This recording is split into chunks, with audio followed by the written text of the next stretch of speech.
আমার সিনিয়র বাইস দিতেছে সে ঢাকা বিশ্ববিদ্যালয় কেন বাংলাদেশ জাতীয়তাবাদী ছাত্রদল আর বাংলাদেশ ইসলামী ছাত্র শিবিরের অফলাইন রাজনৈতিক ক্রিয়াকলাপে কোনো সমস্যা নেই।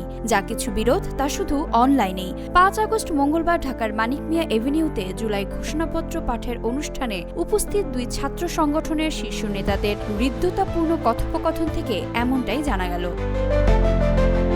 অনুষ্ঠানে দর্শক সারিতে ছাত্র শিবিরের ঢাবি শাখার সাবেক সভাপতি ও সংগঠনটির কেন্দ্রীয় প্রকাশনা সম্পাদক সাদিক কায়েমের সঙ্গে ছাত্রদলের সভাপতি রাকিবুল ইসলাম রাকিবের আলাপচারিতার একটি ভিডিও সোশ্যাল মিডিয়ায় ভাইরাল হয়। বৃষ্টি মাথায় নিয়ে সেখানে আরও অন্যান্য রাজনৈতিক নেতাদেরও দেখা গেছে। সেখানে তাদেরকে বলতে শোনা যায়, অফলাইনে ছাত্রদল শিবিরের মধ্যে কোনো সমস্যা নেই, সমস্যা শুধু অনলাইনে।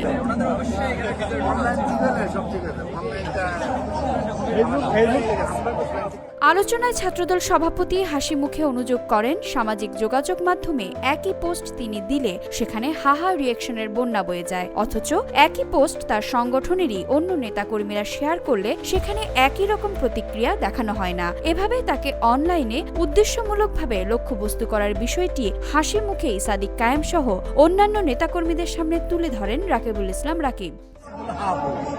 আমার সিনিয়র বাইস দিতেছে সে ঢাকা বিশ্ববিদ্যালয় কেন জুলাই অভ্যুত্থানের বর্ষপূর্তি উপলক্ষে ৩৬ জুলাই আমরা থামব না শীর্ষক ৩ দিন ব্যাপী প্রদর্শনী, আলোচনা সভা ও সাংস্কৃতিক অনুষ্ঠানের আয়োজন করে ছাত্র শিবিরের বিশ্ববিদ্যালয় শাখা। সেখানে ৭১-এর যুদ্ধাপরাধে দণ্ডিত নেতাদের ছবি প্রদর্শনী করা হয়। সেই ছবিতে স্থান পায় মতিউর রহমান নিজামী, আলী আহসান মোহাম্মদ মুজাহিদ, আব্দুল কাদের মোল্লা, মোহাম্মদ কামারুজ্জামান, মীর কাসেম আলী, দেলোয়ার হোসেন সাইদি এবং বিএনপির স্থায়ী কমিটির সদস্য সালাউদ্দিন কাদের চৌধুরীও।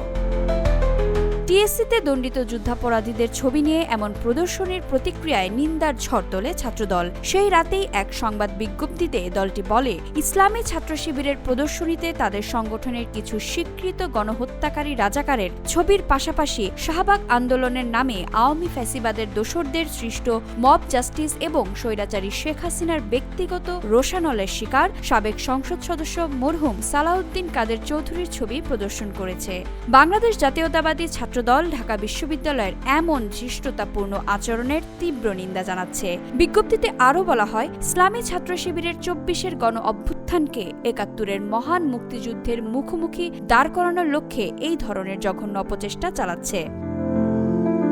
গত ৫ আগস্ট অন্তর্বর্তী সরকারের প্রধান উপদেষ্টা অধ্যাপক মোহাম্মদ ইউনূস ৩৬ জুলাই উদযাপন অনুষ্ঠানে জুলাই ঘোষণাপত্র পাঠ করেন। জুলাই গণ অভ্যুত্থানের বর্ষপূর্তি উপলক্ষে সংস্কৃতি বিষয়ক মন্ত্রণালয় আয়োজিত ওই অনুষ্ঠানে বিভিন্ন রাজনৈতিক দলের নেতা ও ছাত্র জনতা উপস্থিত ছিলেন।